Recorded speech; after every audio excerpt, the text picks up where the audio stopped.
So the goal of TORUS is to improve our ability to forecast tornadoes. 3, 2, 1. The drones enable us to go in and make the measurements where the meteorologists want them, when they want them, and to do that with confidence and the ability to repeat those measurements.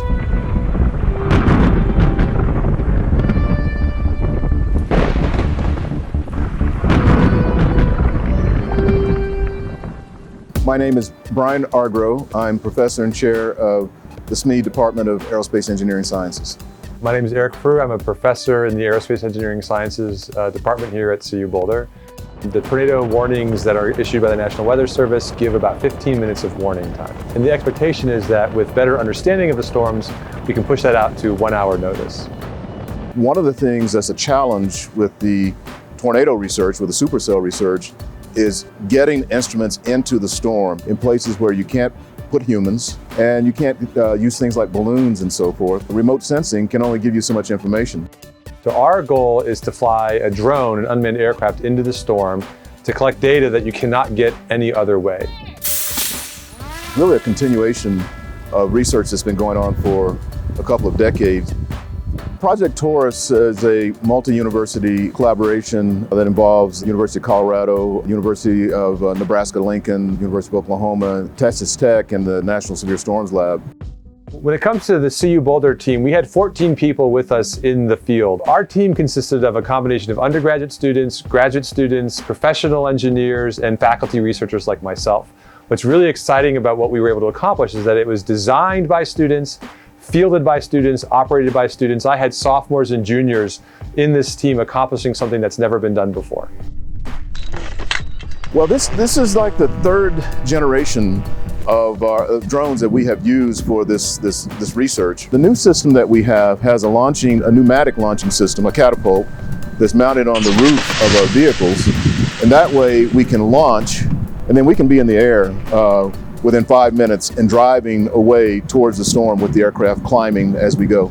The ability for us to track these aircraft while they're in the air, to be able to command them around, that has really been a great improvement in our abilities this year.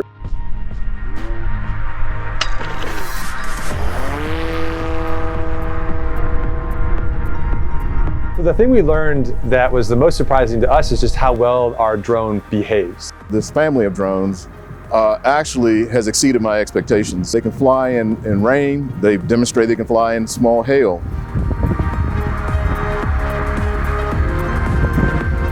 We encountered 76 mile-per-hour gusts of wind, and our aircraft was able to withstand that. Our engineers have really hit the mark in this one in designing to the requirements for the missions that we have.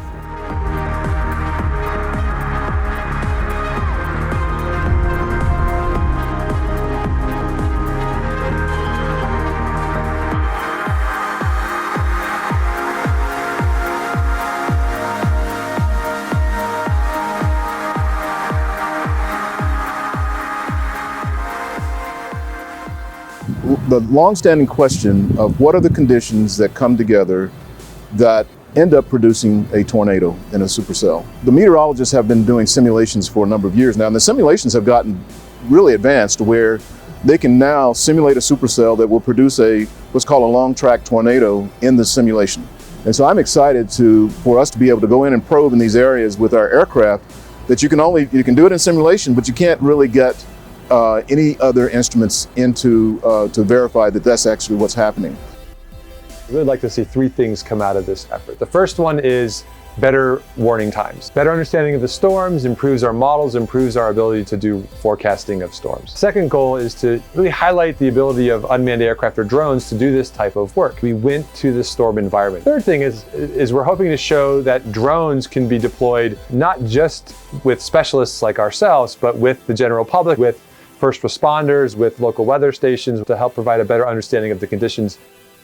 The TORUS project is a prime example of how we engineers, aerospace engineers, are collaborating with scientists to be able to develop systems to go out and make these fundamental measurements that will improve understanding of supercells and how tornadoes form. So over the 5 weeks of our mission, we actually had 51 different flights. Those were on 18 different storms. 7 of those were tornadic, created tornadoes either while we were flying or before or after. We didn't keep exact numbers, but we probably drove over 9,000 miles over the course of the 5 weeks of the mission. We are really excited with the data we collected. We're really interested in looking at how, what it tells us. You know, next year, we're going to be even better and faster and more efficient, and I'm excited to see what else we'll collect then. It's easy to invest the time into this project because it's so important. You know, we're using the drones to study the severe weather, to improve the forecasting, to save lives. And so, yes, developing the technology is exciting to someone like me who's an aerospace engineering professor, but the fact that its impact is to save lives makes it so easy to be out in the field and put in the time and effort that's needed to do this.